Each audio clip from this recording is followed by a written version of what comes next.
Hi everyone, welcome back to the Art of Business English podcast, the podcast where we help people like you get the language skills that you need for doing business in English. This week I've got another grammar day for you, and this is how to use comparatives and superlatives for business. So this week I do have my new course launching. I've got the pre-launch currently open. This course is a 14-module course and it's all about business English expressions. So you're going to be learning a whole bunch of vocabulary and expressions in video-based format by yours truly. And accompanying that course, you're going to have access to a whole series of quizzes that you can put this vocabulary into practice and learn and practice as you go.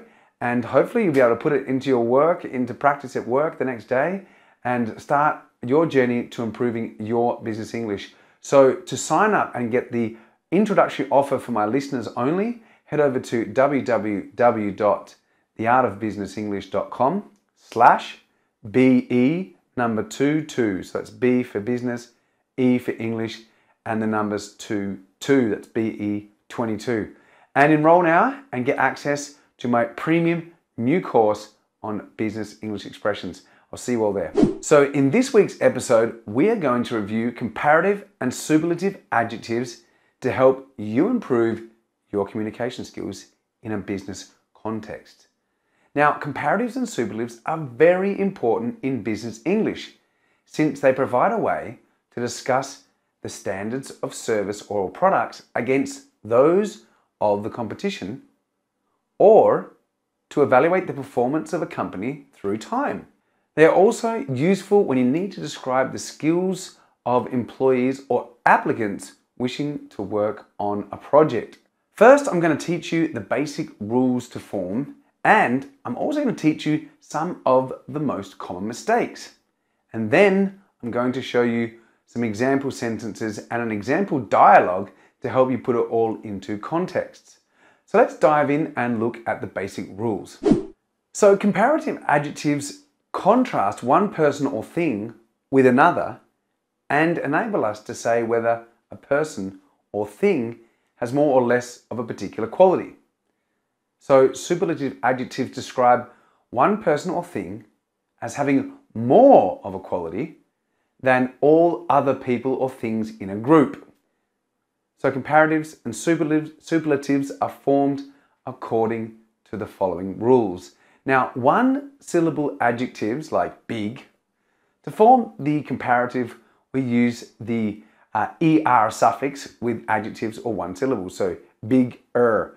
For example, our managing director is younger than the sales manager. Young is one syllable, so it becomes younger. To form the superlative, we use the est, so EST suffix, with adjectives of one syllable. And we normally use the before a superlative adjective. So the article the. For example, this is the cheapest car of the line. So cheapest, because cheap, one syllable. If the adjective ends with an E, we just add the R or the ST. For example, this dress is nicer, so nice ends in E, nicer, than the one I saw at the other store. This is the finest product of this kind on the market. So nice ends in E, so it's nicer, just add the R, and fine ends in E, so it's finest if it's the superlative, so we just add ST. Now, if the adjective ends with one vowel plus one consonant, we double the last consonant and add the suffix ER or EST. For example, we could say the US is bigger than France. So big, B-I is a vowel and G is a consonant. So we double the G to make bigger. So B-I-G-G-E-R. An example now with the superlative. This is the hottest season of the year. So hot is O is a vowel, T is a consonant. So we double the T to make hottest. Some one-syllable adjectives, however, have irregular comparative and superlative forms. So you need to be careful of those. For example, you could use good, but then it becomes better or the best. Bad worse, or the worst. Far, further, farther, or the furthest, or farthest. Okay, so some more examples here are: the morning flight is better than the afternoon one. I think that was the worst film I have ever seen. Pluto is the furthest planet from the sun in our solar system. Now, two-syllable adjectives, let's look at those.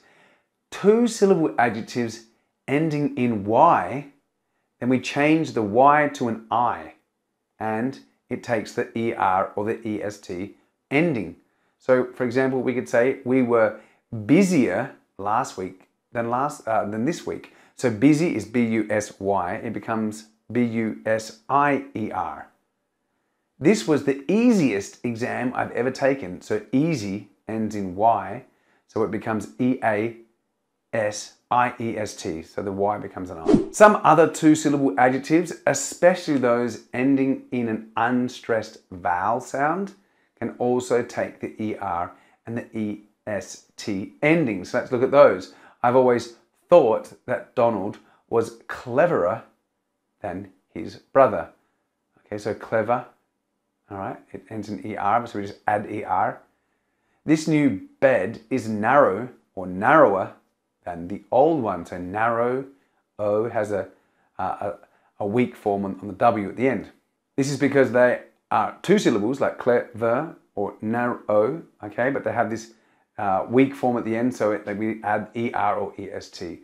But be careful, we don't normally use the ER and EST endings with two-syllable adjectives ending in full.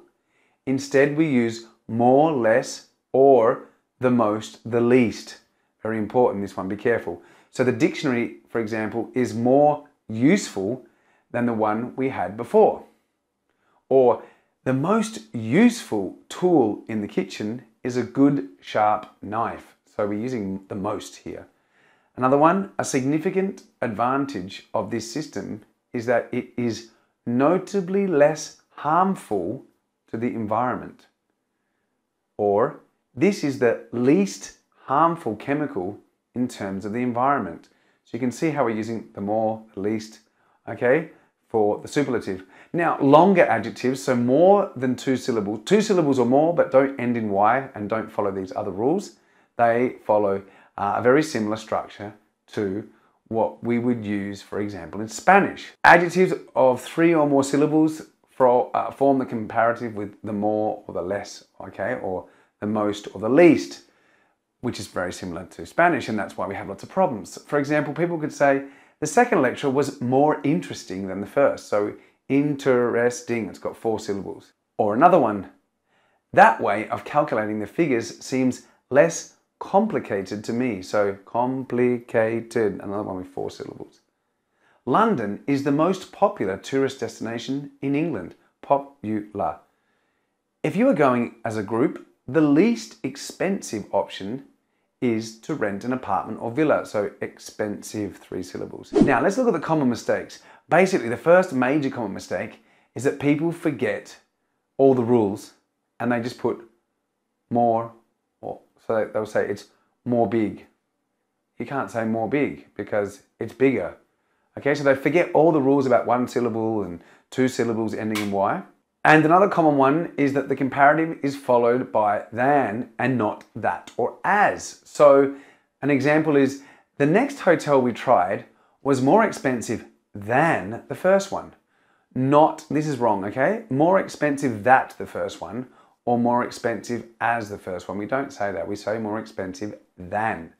Another common mistake is that after a superlative adjective, we don't normally use of before a singular name of a place or group. For example, she was the tallest girl in the team. What we don't say is she was the tallest girl of the team. And that's a very common mistake that people make. We use the superlative, not the comparative, when we compare more than 2 people or things. For example, which is the city's biggest hotel? So there are many hotels.